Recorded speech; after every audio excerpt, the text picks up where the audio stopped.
আসসালামু আলাইকুম এভরিওয়ান, সবাই কেমন আছেন? আশা করি অনেক ভালো আছেন। আল্লাহর রহমতে আমিও অনেক ভালো আছি।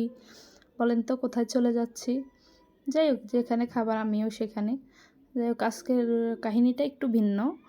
আজকে আমি সন্ধ্যার জন্য রান্না বসাইছি। সিনথিয়ার আব্বু মানে আমার হাজব্যান্ড অফিস থেকে চলে আসছে। আসার পরে নাস্তা দিলাম, নাস্তা খেয়ে বলতেছে রেডি হও। আমি বুঝছি বাইরে হয়তো বা কোথাও খাওয়াতে নিবে। তারপর আমি বললাম, কেন না, নাস্তা করছি তো, আর আমি রান্না বসাইছি, আমার কাজ আছে।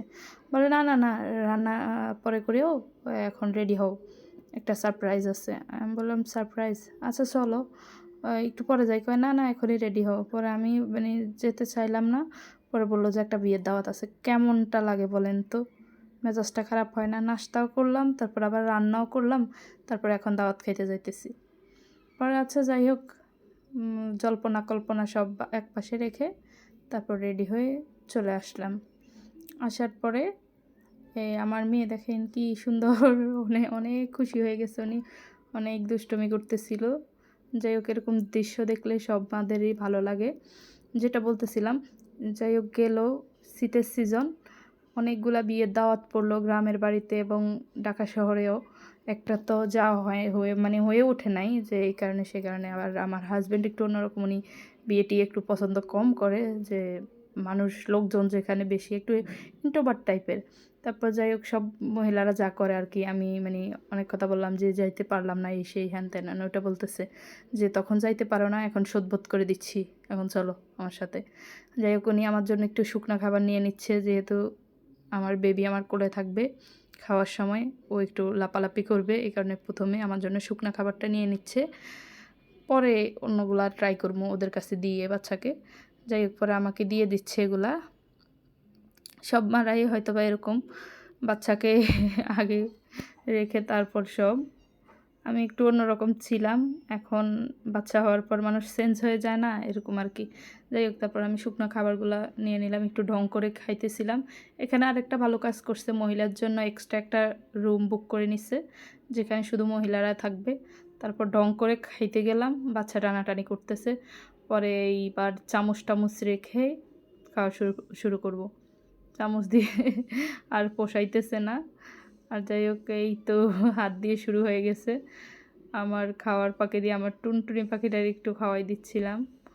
ও বাসা থেকে কিছু খেয়েও যায় নাই। আর একটু বাইরের খাবার দেওয়া উচিত, সবাই বলে আমি একটু অলস। মানে যাই হোক, এটা আমার সমস্যা হয়তো, বা আমি মানে বাচ্চার কেয়ার খুব কম করি তুলনামূলক, আমার মনে হয় অন্যদের চেয়েও। যাই হোক, সব মা আসলে একই, মানে খারাপ তো লাগেই, যে মানে হয়ে ওঠে না আর কি। যে পরে একটু ওকে মাছ খাওয়াইতেছিলাম। যেরকম মেয়েরা আসলে জীবনে বেশি কিছু চায় না, চায় একজন মানে হাজব্যান্ড এমন, যে তার সব দিকে খেয়াল করবে, তার কথাটা শুনবে। আমি আজকে একদম যাইতে চাই নাই, তারপরে মানে চলে গেলাম। যাই হোক, এখানে এখানে অনেক খাবার আছে, তার মধ্যে আমার স্পেশাল লেগেছিল এই খাবারটা, কাঁকড়া।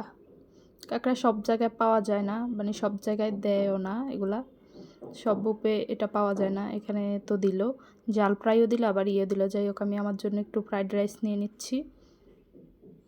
এবার এখানে জাল ফ্রাই ছিল, চিকেন জাল ফ্রাই, ওটা আমি নিতে চাই। আমি প্রথমে নিচ্ছি, এ কারণে আর নিই নাই। পরে আবার একটু চিকেন নিয়ে নিলাম।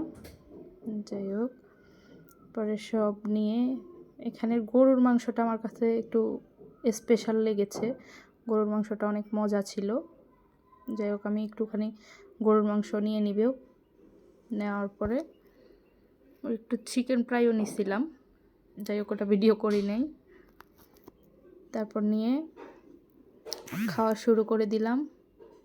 যাই হোক, আলহামদুলিল্লাহ। এই তো, এই পাশে আপনার সালাদ আইটেম, এ পাশে হলো মাখা সব, আর ডেজার্ট আইটেম ও পাশে ছিল। আমি কিছু কিছু নিয়ে নিলাম, একটু একটু করে সব কিছু। আসলে জীবনে তেমন কিছু মানুষের চাওয়া থাকে না। একজন হাজব্যান্ড এমন, যে তাকে আপনার বাবার বাড়ি হোক, শ্বশুর বাড়ি হোক, সব মানে সব কথা তার সাথে শেয়ার করা যায়। এমন কোনো কথা মানে যেটা থাকে না, যে মানে ওর কাছে বললে ও আবার মানে কি মনে করে, বা এরকম একদম মন খুলে আপনি সব বলতে পারবেন। আসলে জীবনে সব মেয়েরাই আমার মনে হয় এরকম একটা লাইফ চায়, আর কিছু না। ভাই অনেক টাকা থাকলেই কি জীবনে সুখ পাওয়া যায়? এই তো এই পাশে ছিল আপনার ফুচকা, তারপর দোসা, তারপর আপনি যেটা বলবেন ওটা সাথে সাথে ইনস্ট্যান্ট বানাই দেয়। দই ফুচকা বলেন যেটাই, সব কিছুই পাওয়া গেছে এখানে। যাই হোক, আসলে জীবনে বেশি কিছু চায় না। একটা সুন্দর জীবন পাওয়ার জন্য এইটুকুই যথেষ্ট। একটা হাত এমন শক্ত যে আপনাকে আপনার আপনার সব পরিস্থিতিতে আপনার মানে হাতটাকে শক্ত করে ধরে রাখবে। আপনাকে বিশ্লেষণ করতে হবে না যে এই কারণে, মানে শুধু আপনাকে আপনার জন্যই ভালোবাসবে, এরকম একটা ব্যাপার। যাই হোক, সব কিছুর জন্য আলহামদুলিল্লাহ। আল্লাহ তাআলা উত্তম পরিকল্পনাকারী। আলহামদুলিল্লাহ। সবাই ভালো থাকবেন, সুস্থ থাকবেন। আল্লাহ হাফেজ। আর আমার জন্য